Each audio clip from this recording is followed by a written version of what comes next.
Good evening and welcome back to another episode of The Longing, where today we are going to be continuing to read The Secret Garden by Frances Hodgson Burnett.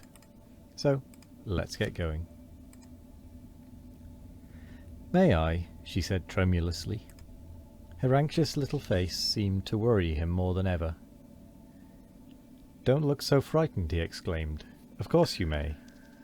I am your guardian, though I am a poor one for any child. I cannot give you time or attention. I am too ill and wretched and distracted. But I wish you to be happy and comfortable. I don't know anything about children, but Mrs. Medlock is to see that you have all you need. I sent for you today because Mrs. Sowerby said I ought to see you. Her daughter had talked about you. She thought you needed fresh air and freedom and running about." "She knows all about children," Mary said again in spite of herself. "She ought to," said Mr. Craven. "I thought her rather bold to stop me on the moor, but she said Mrs. Craven had been kind to her." It seemed hard for him to speak his dead wife's name. "She is a respectable woman. Now I have seen you, and I think she said sensible things. Play out of doors as much as you like. It's a big place, and you may go where you like and amuse yourself as you like.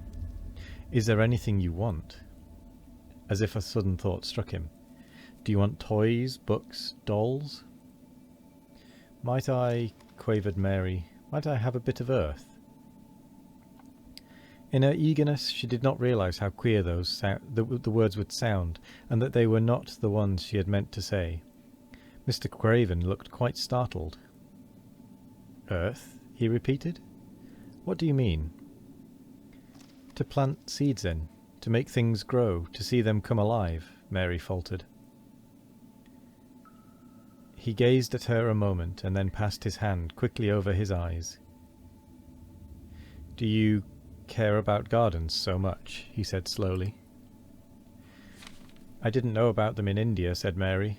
"I was always ill and tired, and it was too hot. I sometimes made little beds in the sand and stuck flowers in them.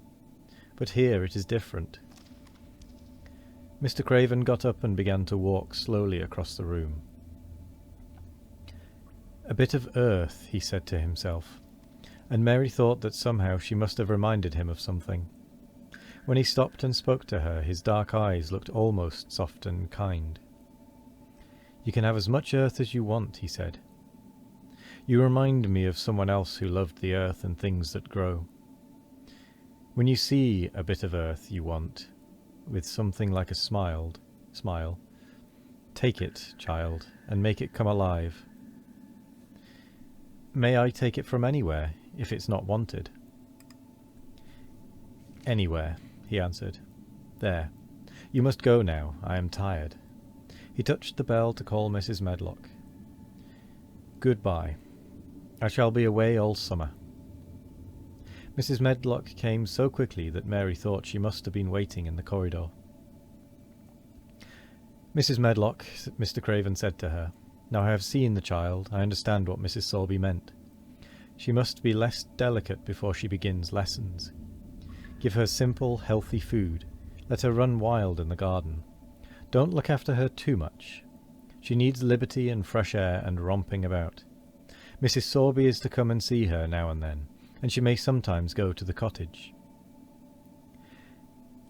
Mrs. Medlock looked pleased. She was relieved to hear that she need not look after Mary too much. She had felt her a tiresome charge, and had indeed seen as little of her as she dared. In addition to this, she was fond of Martha's mother. "Thank you, sir," she said. "Susan Sowerby and me went to school together, and she's as sensible and good-hearted a woman as you'll find in a day's walk. I never had any children myself, and she's had 12, and there never was healthier or better ones. Miss Mary can get no harm from them. I'd always take Susan Sowerby's advice about children myself. She's what you might call healthy-minded, if you understand me." "I understand," Mr. Craven answered. "Take Miss Mary away now, and send Pitcher to me."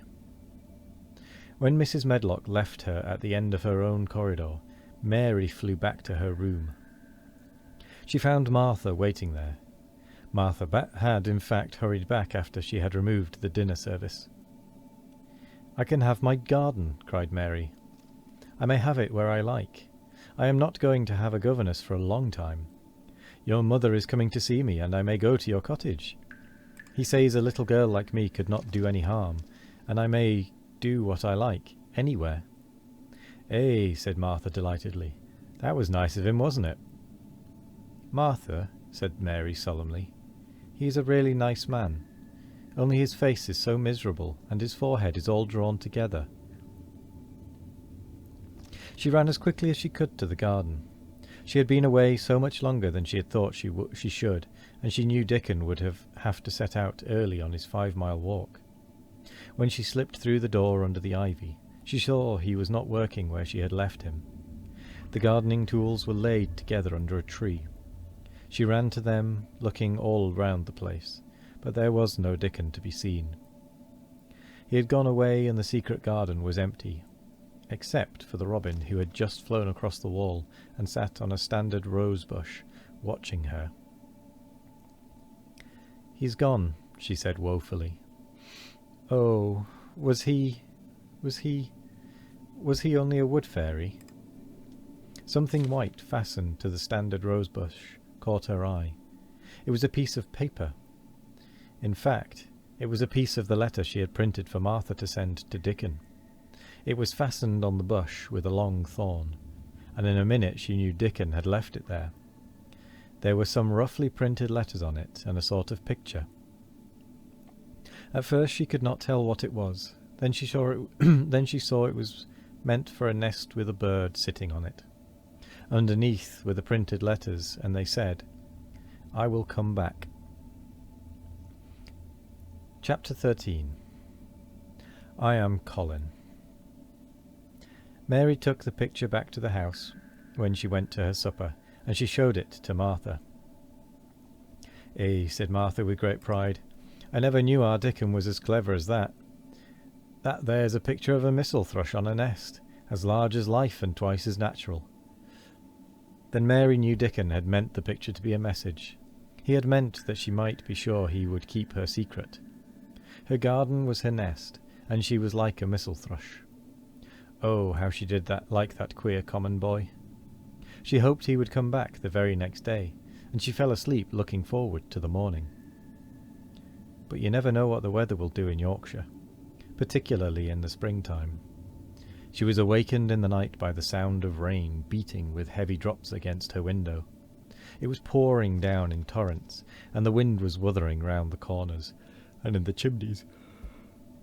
And in the chimneys of the huge old house. Mary sat up in bed and felt miserable and angry.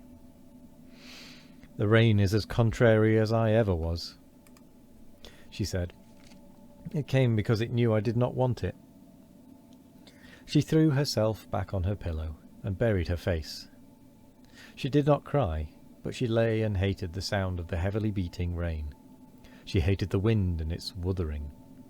She could not go to sleep again. The mournful sound kept her awake, because she felt mournful herself. If she had felt happy, it would probably have lulled her to sleep. How it wuthered, and how the big raindrops poured down and beat against the pane. "It sounds just like a person lost on the moor, and wandering on and on crying," she said. She had been lying awake, turning from side to side for about an hour, when suddenly something made her sit up in bed and turn her head toward the door, listening. She listened, and she listened. And with that cliffhanger, as it happens, just so happens, we've pretty much come to the end of the episode. We certainly don't have time to do another page in the time that is remaining. So yeah. Oh, excuse me, I've got another yawn coming on. Pardon me. So, with that all in mind, I will say thank you very much for joining me today. I hope you all have a wonderful morning, evening, afternoon or night. No matter what time of day it is, I hope you all have a wonderful one of it. And as always, we will be back tomorrow for more of The Longing. Goodbye.